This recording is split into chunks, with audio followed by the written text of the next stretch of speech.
2 لائنوں میں بتائیے گا کہ آپ نے کل ہیڈ لائن کیا لگانی ہے اس بریفنگ پر, بڑی خبر کیا ہے جو کل چھپے گی جو لوگ پڑھیں گے؟ دیکھیں جی, وہاں جو سیکورٹی عہدیداروں نے بریفنگ دی طلعت صاحب, وہ سمپل سی بات یہ ہے کہ ملا ہیبت اللہ کا بھی بات ہو یا کسی کی بھی ہو, تو ہم نے اب کسی کو نہیں چھوڑنا جو ہمارے سامنے آئے گا. کابل, قندھار, جلال آباد, ان تینوں میں اب ہم نے بہت لاشیں اٹھا لی, وہاں ایک کے بدلے میں 10 گریں گی, اور یہ ہندوستان کے پیسے میں پل رہے ہیں, ان کو لے کے پھر رہے ہیں, تو یہ میسج ہندوستان کو جا رہا ہے. اور اگر کوئی یہ سمجھ رہا ہے, انہوں نے کہا کہ کچھ صحافی ایسے بھی ہیں جو خبریں دے رہے ہیں کہ جی وہ بلوچستان اور ایران کے بارڈر پہ اسرائیلی طیارے گزر رہے ہیں, افغانستان میں کیا ہوگا اور انڈیا چڑھ جائے گا, تو انہوں نے کہا جو آتا ہے وہ آئے, کسی کا باپ بھی جرت نہیں کر سکتا. پاکستان نیوکلیر پاور اور کسی نیوکلیر پاور سے کبھی پنگا نہیں ہوا, تو لے کے دیکھ لیں, ہمیں تیار پائیں گے. ہم پہلے بھی تیار تھے. بنیان مرصوص میں ہم نے 10% اپنا مال کھولا تھا. تو افغانستان میں جو کیمپین ہے اس کا کوئی کٹ آف پوائنٹ نہیں ہے جب تک ہمارے اور ہمارے اہداف کیا ہیں اس کے اوپر بھی بات ہوئی. ہمارے چلیے کلیئر, انہوں نے کہا جی دیکھیں ہمارا ہدف 4 سال ہم ان کے ساتھ بات کرتے رہے اور یہ بات نہیں سمجھے, تو اگر یہ سمجھنا چاہیں گے تو بالکل پاکستان کی کوئی لڑائی نہیں ہے. انہوں نے رجیم اور وہ کیا بات سمجھیں گے تو گلوبل پاور نہیں ہے. نہیں کیا بات وہ رجیم چینج عامر صاحب کیا وہ بات سمجھیں گے؟ ہمارا جو ہے نا ایک آبجیکٹو ہوگا نا کہ ہم نے کیا بات سمجھانی ہے ان کو جس کے لیے ہم جنگ کریں, وہ کیا ہے؟ ہم ان کو یہ سمجھا رہے ہیں کہ آپ کیونکہ آپ خود دہشت گرد بن چکے ہیں, آپ اس سے پیچھے ہٹ جائیں. لوگ اگر رجیم چینج کرنا چاہتے ہیں تو وہ افغانستان والے جانے. ہم اپنی بڑی کلیئرٹی سے بات کر رہے ہیں کہ ہمیں کوئی مسئلہ نہیں ہے, ہم گلوبل پاور نہیں ہے کہ جیسے ABCD کی جگہ کوئی آ جائے. ہم ماریں گے تب تک, وہ ہم ان چوکیوں کو بھی نہیں چھوڑیں گے جو ہم نے قبضے میں لی ہیں, جن کو ڈسٹرائے کر دیا. جہاں ہمیں خطرہ تھا وہ ہم نے قبضے میں لے لیا, اور وہ اس وقت تک ہیں جب تک ہمارے معاملات درست نہیں ہوتے, اور ہم نہیں چھوڑیں گے یہ. آپ کا بہت شکریہ.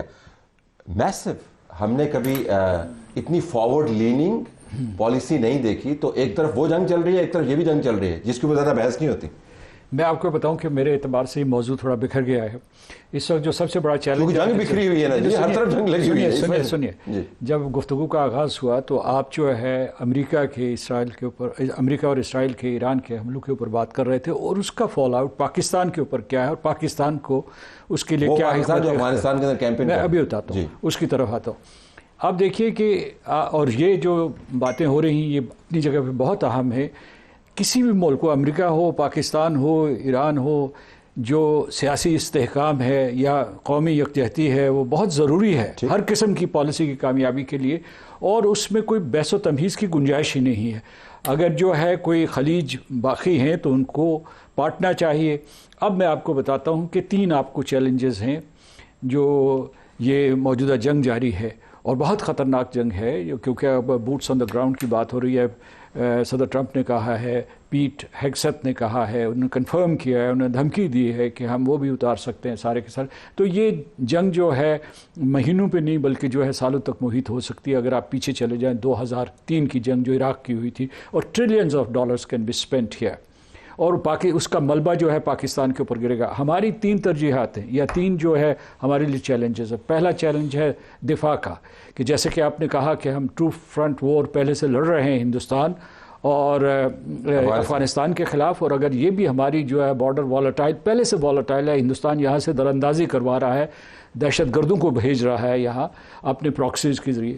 1 سیکنڈ از کہ ہماری جو معاشی ولنریبلٹی ابھی بڑی مشکل سے جو ہے ہماری معیشت نے اٹھنا شروع ہوا تھا. شرح نمو کے بارے میں پیشگوئی یہ تھی کہ اگلے سال ذرا بہتر ہوگی, تو اس میں ایک دم ہمیں ابھی یہ مسئلہ پڑ گیا ہے کہ کس طریقے سے تیل کے ذخائر کیسے ہم پورے کریں گے. جو 3rd ہے وہ یہ ہے کہ what kind of diplomatic space do you have, اور اس میں آپ کو بتاتا ہوں کہ آپ ان 8 ممالک کے گروپ کا حصہ ہیں جنہوں نے صدر ٹرمپ سے وکالت کی تھی کہ بھئی غزہ میں کسی قسم کو امن اور سلامتی کا کوئی کلیہ ڈھونڈیں. خیر انہوں نے ڈھونڈا ہے بورڈ آف پیس, بٹ اس میں جو یہ ممالک تھے یہ اس میں بھی اس کوشش میں شامل تھے کہ کسی طریقے سے ایران کے اوپر حملہ ٹل جائے, کیونکہ خلیجی ریاستیں براہ راست متاثر ہوتی تھی. اس وقت جو خلیجی ریاستیں ہیں وہ تو حملے کی زد میں, لیکن 4 ایسے ملک رہ گئے ہیں, یعنی اس میں کہوں گا انڈونیشیا جس نے پیشکش کر دی ہے, پاکستان موجود ہے, اور اس کے بعد مصر اور ترکی ہے. ترکی کی ویسے جو ہے فضا استعمال ہو رہی ہے جہاں سے ان کے طیارے اڑ رہے ہیں. تو اس کی وجہ سے اسپیس ہے ہمارے پاس. میں بریک کے بالکل پاس ہوں. جی ڈپلومیٹک اسپیس ہے, لیکن یہ کہ وہ نتیجہ خیز ثابت ہوگی یا نہیں, یہ میں اس کے بارے میں کچھ نہیں کہہ سکتا. افتخار صاحب سے میں بریک کے بعد آ کے بات کروں گا. جو ابھی سردار صاحب نے بات کی, ان کا خیال ہے کہ ہم نے بحث کو پھیلا دیا ہے. ہمارا خیال ہے کہ تمام جنگیں کسی نہ کسی جگہ پر جا کر بیک اینڈ کے اوپر جڑی ہوئی ہیں, فرنٹ اینڈ کے اوپر بھی جڑ سکتی ہیں. ان کا آپس میں گہرا تعلق ہے. نہ بھی ہو تو ہمارے ہر بارڈر کو انگیج کیا ہوا ہے, میری ٹائم بارڈر سمیت جو سمندری راستے ہیں. بریک کے بعد آئیں گے تو اس پر بات کریں گے.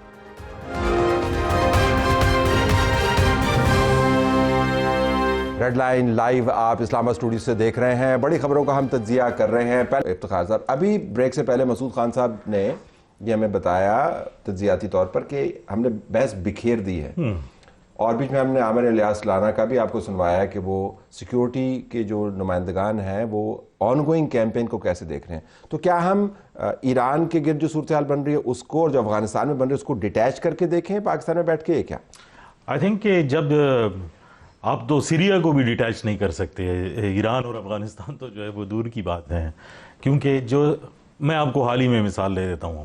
افغان طالبان نے کوشش کی کہ پاکستان کو ریچ آؤٹ کرے کسی طریقے سے کہ یہ روک دے اور ہم جو ہے دوبارہ کسی طریقے سے بات چیت کرنے کے لیے جو سیریس ایفرٹ تھی آپ کے خیال؟ Not a serious effort but trying to stop the bombing actually. اس میں آپ نے ایک اسٹیٹمنٹ دیکھی ہوگی جس میں خلیفہ جو ہے, جو سراج الدین حقانی ہے, اس نے فون کیا ہے سیریا کے فارن منسٹر کو. And this is very in usual, کیونکہ جو باقی کنٹریز تھے ان کی ڈپلومیسی جو ہے وہ بیچ میں فیل ہو گئی تھی because they exhausted all options. آج آپ دیکھ لیں تو پرائم منسٹر جو شہباز شریف ہیں ان کو احمد الشرع کی کال آئی ہے سیریا سے. You can see how this entire change in terms of intensity of the conflict is maneuvered.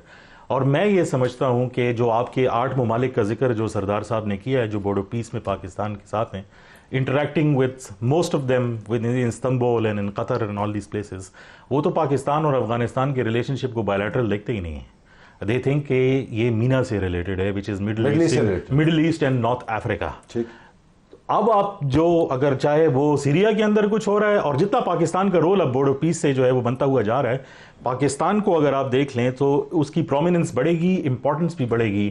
لیکن میں ایک میری سوچ ہے جب میں چیزیں دیکھتا ہوں کہ I don't see کہ ہم کیسے اس کانفلکٹ سے جدا وہ رہ سکتے ہیں. We will definitely be pulled into it in one place or another. Iran والے یہ سارے کانفلکٹ ہیں. بورڈ آف پیس کے اوپر کسی نے بڑا اچھا ٹائٹل لیا, اس نے کہا جی it is not board of peace BOARD, it is board of peace. They are so board of peace they want to have war, اس وجہ سے بورڈ آف پیس بنایا ہوا. واپس آ جائیں, افغانستان کے ساتھ ہماری انگیجمنٹ ہے, یور ٹیک.